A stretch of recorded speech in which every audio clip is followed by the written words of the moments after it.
વિદ્યાર્થી મિત્રો, તમારું અમારી એમજે ક્લાસીસ ચેનલમાં હાર્દિક સ્વાગત છે। આજે આપણે ધોરણ 8 ના બીજા નંબરનો ક ના જે દાખલાઓ છે એની વાત આપણે કરીશું। ઓકે, તો ચલો જોઈએ પ્રકરણ નંબર 7 બીજાનો ક। એની અંદરથી તમારા દાખલાઓ પૂછાય છે અને એની આગળનું જે છે એ બધી ખાલી જગ્યાઓ છે, એટલે એની કોઈ આપણે જરૂર નથી, એમાં તમને જવાબ આપેલા જ છે, બીજું કંઈ કરવાનું નથી। ચલો જોઈએ, શરૂઆત કરીએ પ્રકરણ નંબર 7 થી। દાખલા નંબર પહેલો, એક કબાટની છાપેલી કિંમત તમને 8100 આપેલી છે।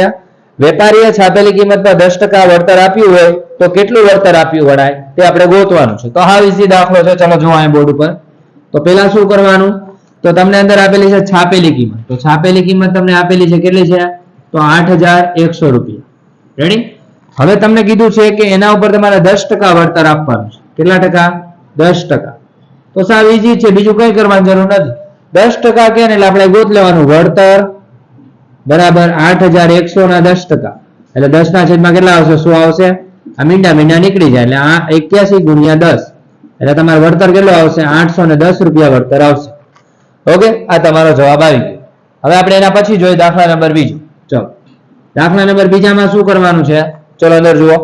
ફર્નિચરના વેપારીએ ₹50,000 નું ફર્નિચર મંગાવ્યું, તેણે 8% લેખે જીએસટી ચૂકવી, તો તેણે કેટલા રૂપિયા જીએસટી ચૂકવી હશે? તો આમાં એ જ વસ્તુ કરવાની। જો ફર્નિચર આપણે કેટલામાં ખરીદ્યું હતું, તો ₹50,000 માં આપણે ફર્નિચર ખરીદ્યું। હવે તમને શું કીધું છે, ફર્નિચર ખરીદ્યું એમાં 8% જીએસટી લાગી। કેટલા ટકા? 8%। જીએસટી એટલે શું, તો ગુડ્સ એન્ડ સર્વિસ ટેક્સ, જે આપણે લાગુ પડે છે અત્યારે। તો આપણે શું ગોતવાનું છે, તો જીએસટી ગોતવાની, કેટલા રૂપિયા લાગી તો આ ગોતવાનું। જીએસટી બરાબર આપણને રકમ કેટલી આપી હતી? 50,000 આપી હતી, એના કેટલા ટકા કીધા? 8%। 8% કે એટલે છેદમાં કેટલા મૂકી દેવાના? 100, કેમ કે હંમેશા યાદ રાખવાનું ટકાવારી 100 જ ગણાય। સમજાણું? ચલો હવે આપણે બીજું કંઈ નથી કરવાનું, એના મીંડા કાઢી નાખો। આ બે મીંડા નીકળી ગયા એટલે શું વધ્યું? 500 ગુણ્યા 8, તો 8 5 40, કેટલા રૂપિયા આવી? 4000 રૂપિયા જીએસટી આવી। રેડી? ચલો અહીંયા તમારો દાખલો પૂર્ણ થાય છે। દાખલા નંબર ત્રીજો જોઈએ। ઓકે, આ બે દાખલા જોઈ લેજો। ચલો આગળ દાખલા નંબર ત્રીજામાં શું કહે છે એની વાત કરીએ। તો ચલો જોઈએ દાખલા નંબર ત્રીજો। તો એની અંદર તમને કીધું છે કે એક ડ્રેસની છાપેલી કિંમત ₹2400 છે।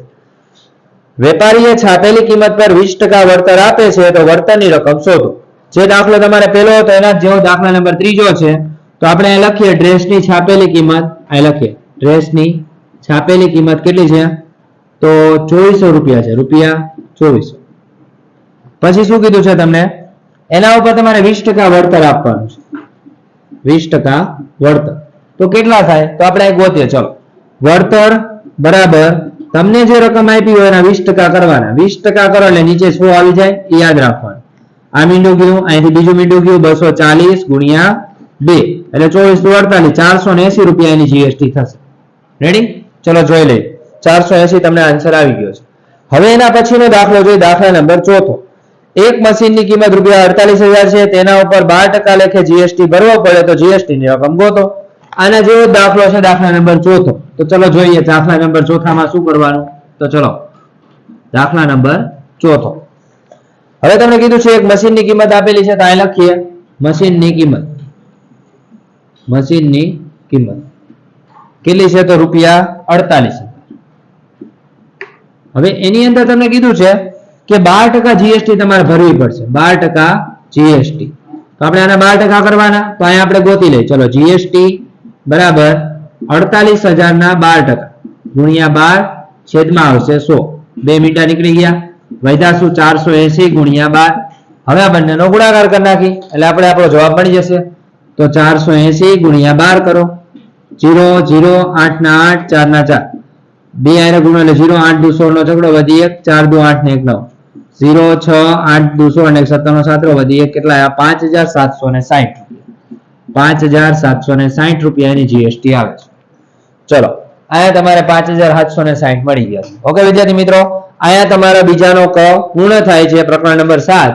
હવે એના પછીના વિડીયોમાં આપણે પ્રકરણ નંબર 8 વિશે વાત કરીશું। ઓકે વિદ્યાર્થી મિત્રો, જો તમે મારી ચેનલમાં નવા હોય તો ચેનલને લાઈક કરો, સબસ્ક્રાઇબ કરો અને તમારા જેવા ધોરણ 8 ના વિદ્યાર્થી સુધી એને શેર કરો, જેથી કરીને હમણાં જે એક્ઝામ આવે છે એપ્રિલ મહિનામાં, એમાં સારામાં સારા ગુણ મેળવી શકે।